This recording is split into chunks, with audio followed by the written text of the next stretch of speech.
Alors la première erreur que je rencontre très souvent chez les femmes que j'accompagne quand je leur demande leurs objectifs dans les 90 jours, parce que moi je les accompagne à penser en termes de trimestre. Souvent, elles sortent des chiffres, mais venus de nulle part et qui sont beaucoup trop grands. Je dis pas que c'est pas une bonne chose d'avoir de l'ambition, que c'est pas une bonne chose de voir grand. Mais c'est OK à une seule condition. C'est OK si tu es prête à t'engager dans le processus d'atteindre cet objectif. Si tu as la volonté qui va avec, une volonté de faire pour aller vers cet objectif. Tu démarres à peine ton entreprise et tu te dis que dans 3 mois, tu vas générer 10 000 € de chiffre d'affaires récurrent.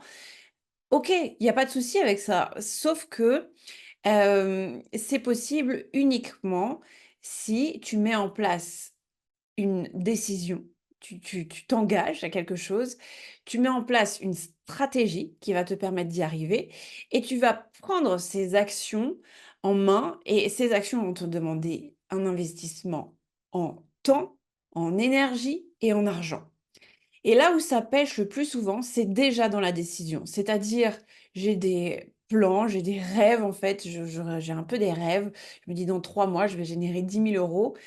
Mais après, je pose pas l'action qui va derrière. Je me pose pas sur comment je vais faire pour arriver à ces 10 000 €. Alors c'est vrai qu'on te dit toujours: «Pense au pourquoi, pense à qu'est-ce que tu veux et le comment viendra par la suite». C'est vrai, mais c'est pas entièrement vrai parce que oui, c'est vrai que tu as un rêve, tu as un objectif, mais à un moment donné, il va bien falloir que tu passes à l'action. Donc il va falloir que tu commences quelque part. Je te dis pas que la stratégie que tu vas imaginer va se dérouler comme tu l'imagines. Ça, il y a fort peu de chances que ça se déroule exactement comme tu l'imagines. Mais à un moment donné, il y a quand même le truc de, il faut que je te fasse démarrer la machine. Et la machine, pour démarrer, elle a besoin de toi et elle a besoin de quelques actions. Et après, les opportunités se présentent au fur et à mesure. Mais déjà, ça, c'est la première des erreurs, c'est je vois trop grand dès le départ. Et c'est marrant parce que en même temps que je vois trop grand dès le départ, c'est-à-dire je vais me mettre, un gros stress en imaginant que je vais faire 10 000 € de CA dans 3 mois alors qu'actuellement je suis à zéro. En même temps, il y a ce truc de je vois un peu trop grand pour mon objectif, mais je vois beaucoup trop petit pour tout le reste.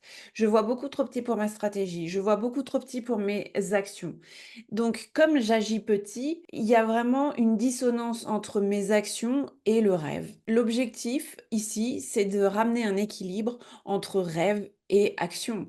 Parce que je ne pourrai atteindre cet objectif, ce rêve, que si je ne mets en place les actions à hauteur de ce rêve-là. Et ça demande de prendre quelques risques. Et ça demande déjà une première chose.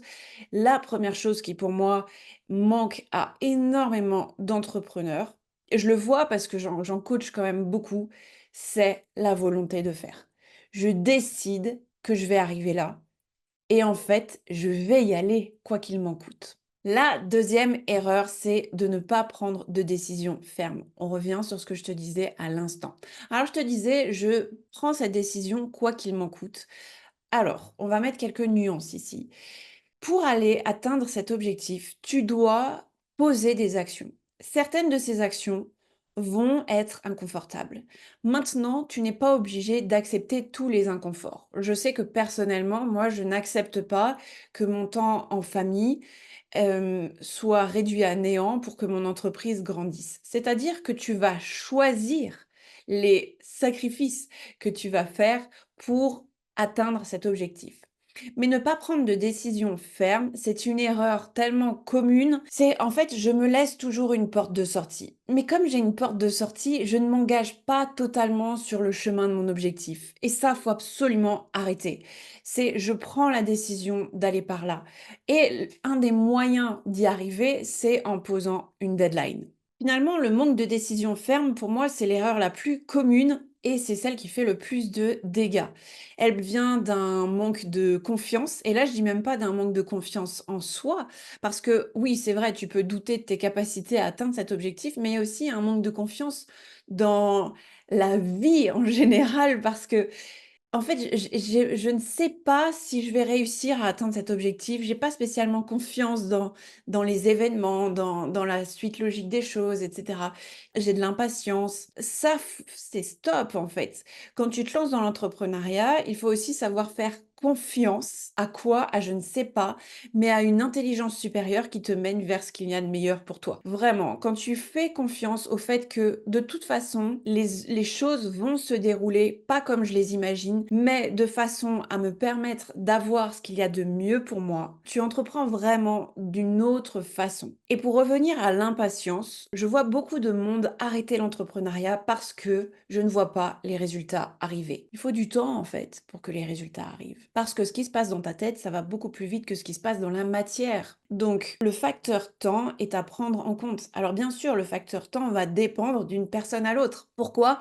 Parce que, ah, ça va pas faire plaisir ce que je vais dire, mais c'est le temps qu'il te faut pour atteindre cet objectif. C'est le temps qu'il te faut pour être la bonne personne pour obtenir ce résultat. Si tu n'as pas ce résultat maintenant, là, tout de suite, c'est que tes actions ne sont pas encore à la hauteur de ce résultat et que tu as besoin d'apprendre, que tu as besoin de performer. Donc en fait, ce temps-là est à voir comme un temps d'apprentissage. Aujourd'hui, ça fait 4 ans que je suis dans le business du coaching et je vois bien la différence de maintenant par rapport à il y a 4 ans. Je vends beaucoup plus facilement, j'ai beaucoup moins besoin de communiquer, de chercher à dire à la personne: «Tiens, regarde, je suis la bonne personne pour toi».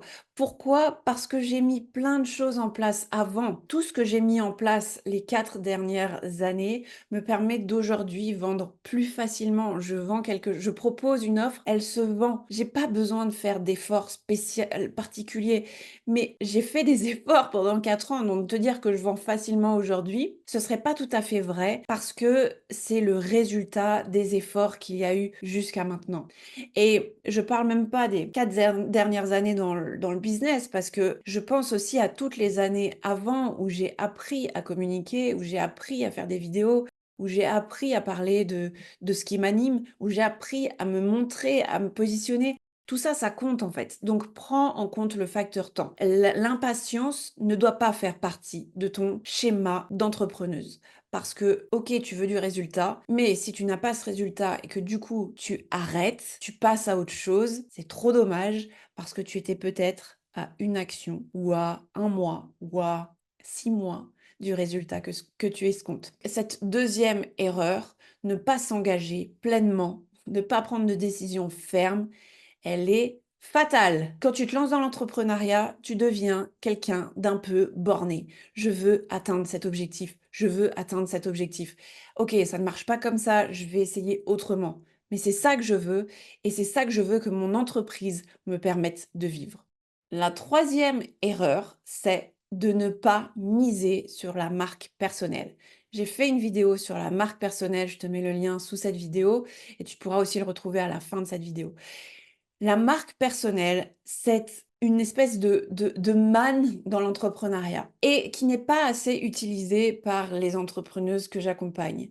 Qu'est-ce que c'est une marque personnelle? C'est: «Viens, je t'emmène dans mon univers. Viens, je te dis qui je suis. Viens, je te partage mes valeurs. Viens, je te partage ce qui me gonfle, ce que je n'aime pas, ce que j'adore, ce qui a du sens pour moi». Tout ça, en fait, ça va permettre de créer du lien avec tes prospects, avec tes clients. J'ai des clients qui m'accompagnent et que j'accompagne parce que je trouve que c'est vraiment, ouais, un cercle vertueux comme ça. On grandit ensemble depuis 2020 et depuis j'ai même accompagné durant leur mariage et ça, c'était il y a encore plus longtemps.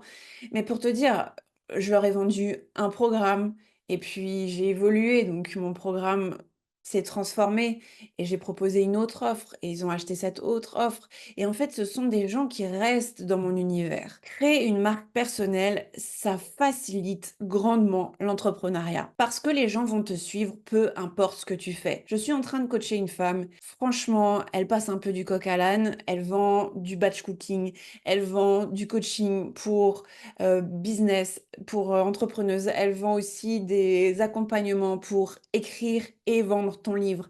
A priori, les 3 choses n'ont rien à voir ensemble, mais il y a une chose commune à ces 3 activités, c'est elle. Les gens achètent ce qu'elle fait elle. Donc quand tu mises sur ta marque personnelle, tu peux vendre tout ce que tu veux. Et ça, c'est juste mais c'est cadeau parce que ça veut dire que tu auras toujours des clientes, que tu ne manqueras jamais d'argent. En fait, c'est très simple, avec une marque personnelle, ton client va acheter ton énergie, ton univers plutôt qu'un produit. C'est exactement comme Apple. Les gens n'achètent pas un téléphone, ils achètent un iPhone. Ils ne veulent pas une autre marque, ils veulent juste un iPhone parce que Apple a vraiment travaillé sur cet univers de marque. Et c'est exactement ce que tu dois faire aussi. Alors comment tu fais ça? Eh bien, tu vas regarder la vidéo associée, créer ta marque personnelle. La quatrième erreur qui finalement est liée à la première erreur, c'est de ne pas connaître tes chiffres. Quand j'imagine que dans 3 mois, je vais faire 10 000 € alors qu'actuellement je suis à zéro et que j'ai zéro prospect, la première chose à laquelle il va falloir que je réfléchisse, c'est OK, pour générer les 10 000 €, qu'est-ce que je vais vendre? Combien je vais en vendre? Et donc combien il me faut de prospects et combien il me faut de clients? Parce que tes prospects, ce sont les gens qui sont intéressés par ce que tu fais.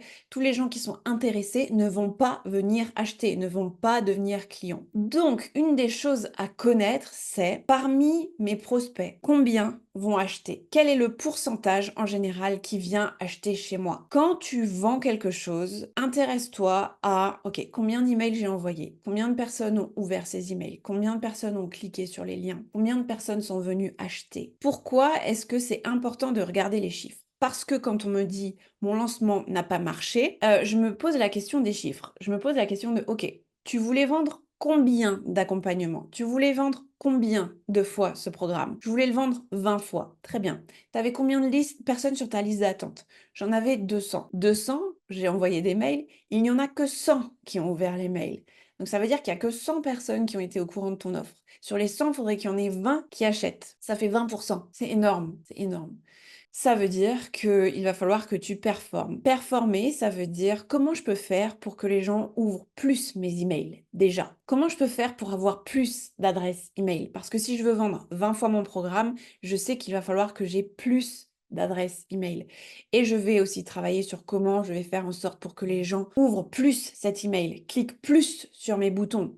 Donc en fait, quand on regarde les chiffres, on sait qu'il y a des choses à améliorer et on sait où les améliorer. Quand tu fais un lancement par email, par exemple, tu vas pouvoir regarder quels sont les titres qui ont les meilleurs taux d'ouverture. Il y a des mails avec des titres qui fonctionnent mieux que d'autres.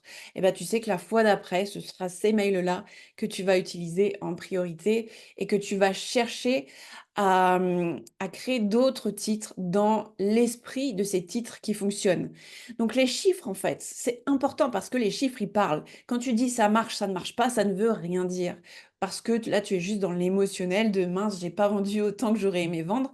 Mais quand on revient aux chiffres et que tu te rends compte que finalement, tu n'avais pas assez de prospects pour le nombre de clients que tu visais, on sort de l'émotionnel et on revient à quelque chose de rationnel, de logique. Et l'entrepreneuriat, il y a bien sûr une partie énergétique, il y a bien sûr une partie mindset, mais il y a aussi une partie hyper terre à terre, hyper pragmatique.